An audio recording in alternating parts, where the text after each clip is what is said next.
आरंभ innovation in education या आपल्या यूट्यूब चॅनलमध्ये तुमच्या सर्वांचं स्वागत आहे।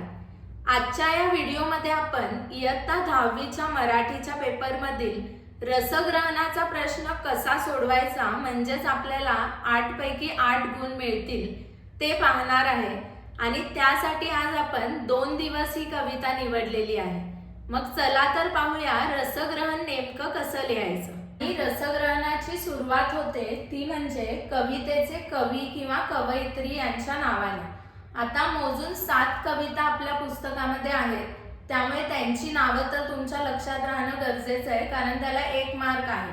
आणि मी बऱ्याच वेळा पाहिलेलं आहे की मुलं कवीचं नाव तर बरोबर लिहितात पण त्याच्यामध्ये स्पेलिंग मिस्टेक असते आणि त्यामुळे तिथे तुमचा मार्क्स जातो।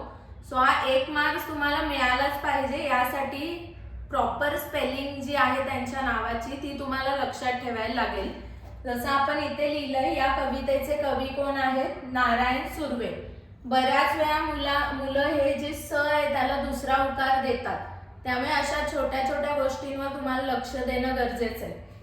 कवितेचा विषय काय आहे बघा, कष्टकरी व गरीब जनतेचे भीषण जीवन सत्य, म्हणजे जे कामगार वर्गातील लोक आहेत किंवा गरीब लोक आहेत त्यांच्या दुःखमय आयुष्यामध्ये काय काय प्रॉब्लेम्स येतात हे आपल्याला या कवितेमधून दाखवून दिलेलं आहे।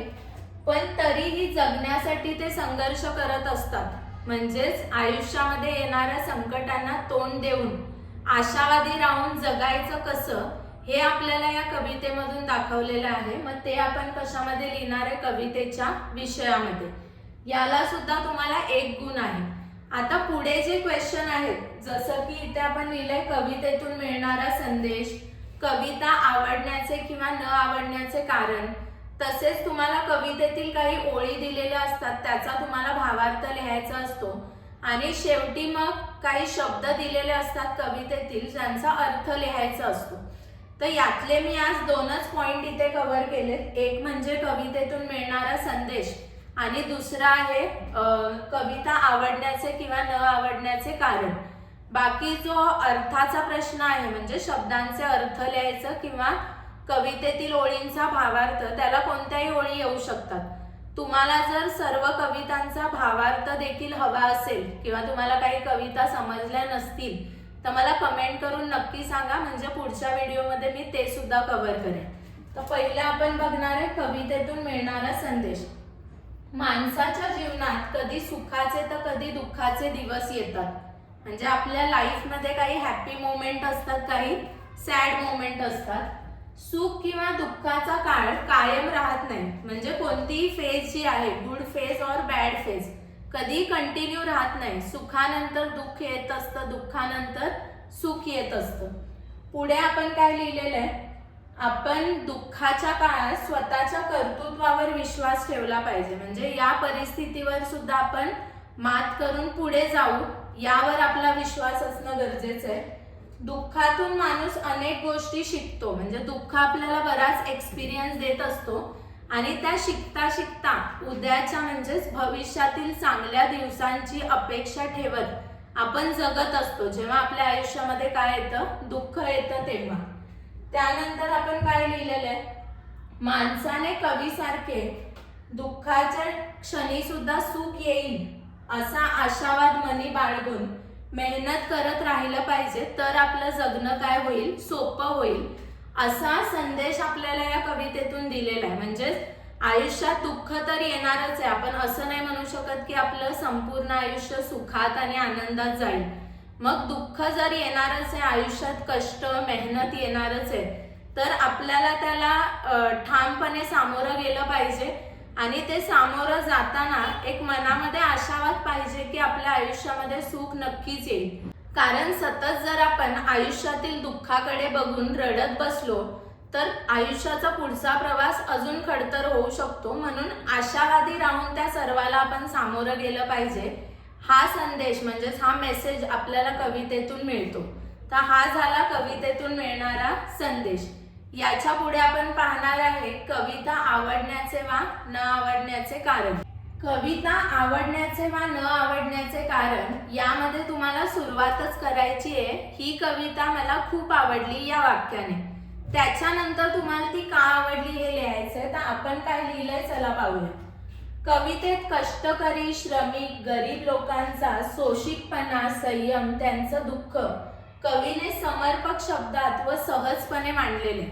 म्हणजे ही कविता आवडण्याचं कारण काय की कष्टकरी गरीब लोकांचं जे दुःख आहे आणि ते दुःख सहन करताना त्यांच्यातली दिसणारी जी सहनशीलता आहे, त्यांचा जो संयम आहे तो अगदी योग्य आणि समजेल अशा शब्दांमध्ये इथे मांडलेला आहे. हे एक कारण झालं कविता आवडण्याचं. पुढे बघा कवितेमध्ये काही रचना वापरलेल्या आहेत, जसं की भाकरीचा चंद्र, हे हात माझे सर्वस्व, झोतभट्टीत शेकावे पोलाद, तसे आयुष्य छान शेकले. तर ही जी रचना आहे म्हणजे हे जे शब्द कवीने वापरलेले आहेत ते आपल्याला अंतर्मुख करतात. अंतर्मुख करणे म्हणजेच काय की आपल्याला त्यांच्या आयुष्याविषयी शांतपणे विचार करण्याची संधी देतात. म्हणजे आपण सुद्धा त्यांच्या दुःखाचा, त्यांच्या खडतर आयुष्याचा काय करतो, विचार करतो. पुढे काय सांगितलेलं आहे, कष्टकरी कसा आयुष्यातील भीषण वास्तवाला आशावादी बनून सामोरा जातो, हे अगदी सहज सोप्या शब्दामध्ये आपल्याला इथे सांगितलेलं आहे. म्हणजे कष्टकरी माणूस आपल्या आयुष्यातले जे प्रॉब्लेम्स आहेत ते फेस करताना कसा होपफुल असतो, म्हणजे त्याच्याकडे होप्स असतात की आयुष्यात चांगले दिवस येतील आणि त्यासाठी आजच्या प्रत्येक दिवसाला, प्रत्येक मोमेंटला तो काय करत राहतो, कष्ट करत राहतो. म्हणजे इथे खरं तर कष्ट करायची वेदना मांडलेली आहे, पण ती वेदना चीड किंवा संताप व्यक्त करून मांडलेली नाहीये, तर योग्य प्रतीकांचा वापर करून मांडलेली आहे. आणि त्यामुळे ही कविता आपल्या मनाला भिडते आणि सहज समजते सुद्धा. आणि म्हणूनच तुम्हाला ही कविता खूप आवडली असं आपल्याला इथे लिहायचंय. तर हा प्रश्न तुम्हाला 2 मार्क्ससाठी येतो. म्हणजेच आपण पाहिलेलं आहे की यासाठी 1 मार्क आहे, ह्याला 1 मार्क, ह्याला 2 मार्क्स आहेत, याला 2 मार्क्स. आता सगळंच तुम्हाला त्याच्यामध्ये येईल असं नाही, कारण त्यात तुम्हाला अजून 2 प्रश्न ऍड होऊ शकतात. एक आहे कवितेतील शब्दांचा अर्थ आणि दुसरा आवडणाऱ्या ओळींचा भावार्थ. त्यामुळे त्यातले कोणतेही प्रश्न येऊ शकतात, बट एकंदरीत यातला कोणता तरी प्रश्न येणारच आहे. आणि कवितेचा विषय आणि नाव कवींचं किंवा कवयित्रींचं ते तर विचारलं जातच. त्यामुळे अशा पद्धतीने जर तुम्ही त्याचं उत्तर लिहिलं आणि मी तुम्हाला म्हटलं ना भावार्थ हवा असेल तर मला कमेंट करून सांगा, आपण ते सुद्धा घेऊ. बाकी शब्दार्थ म्हणजे समानार्थी शब्द वगैरे तर तुम्ही लर्न करताच, त्यामुळे तो पार्ट तुमचा तिथे कव्हर होईलच.